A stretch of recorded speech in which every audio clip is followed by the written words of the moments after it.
David Pakman Show at davidpakman.com. You can get this podcast commercial-free as well as access to the bonus show and the full archive of David Pakman Show programming dating back to August of 2005 as a David Pakman Show member. And for a few more days, you can still go to davidpakman.com/secret and get a special package on a 1-year David Pakman Show membership and one of our 100% recycled materials t-shirts, which I think is a pretty good deal. And people seem to think so. People seem to like the deal.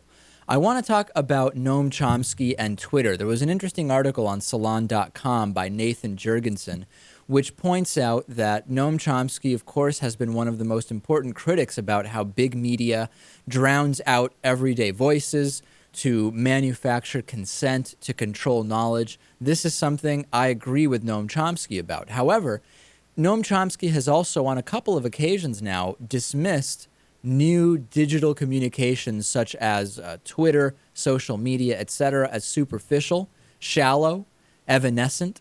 And he specifically said that text messaging, Twitter, that sort of thing is extremely rapid, very shallow communication. I think it erodes normal human relations. It makes them more superficial, shallow, and evanescent. And he expanded on this and said, let's say, for example, Twitter. Twitter requires a very brief, concise form of thought. And so on that, tends towards superficiality and draws people away from real serious communication. It's not a medium of serious interchange. What I find about this that I disagree with is that social media has actually allowed many more people to have a voice. It has actually brought so many more people into the world discussion of politics. I mean, look at what happened. Look at Iran. Look at Egypt. So I think it's actually short-sighted of Noam Chomsky to criticize those types of communications when they are actually helping to resolve one of the issues he points out is an issue, lack of diversity in voices and drowning out minority voices. What do you think, Daryl?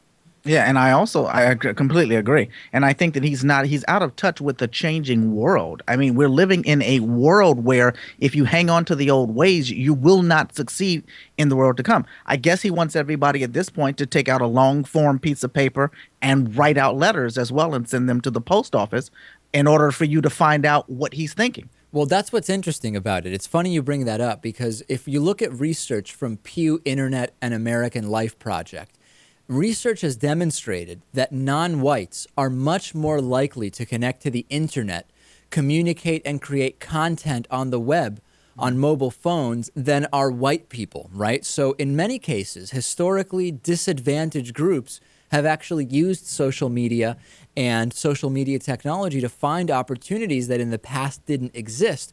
To say that social media is trivial and a lower level of communication, I think does not make any sense, particularly in those cases.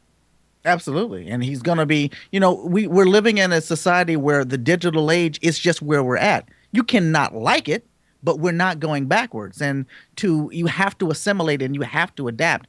And that type of mentality is one that just won't. It's not going to adapt. So he would have no place in a 20-year from now world. Well, I think it goes further than that. And I'm not a Chomsky basher. I'm just throwing these ideas out as food for thought. But when Noam Chomsky defends the forms of communication that he tends to prefer, right? Printed books and periodical essays, the essays that he puts out, with claims that tweeting and texting lack depth, he's implicitly suggesting that non-whites and those in the third world that rely on these technologies in many cases are inherently communicating less deeply than their white and first world counterparts. Now, I'm not suggesting that Noam Chomsky is racist, but what I'm saying is that I don't think he's considering this when he says very plainly, well, it's kind of it's this vapid, empty way of communication. I think he's not taking into consideration the communities and the populations that are being served by these new technologies.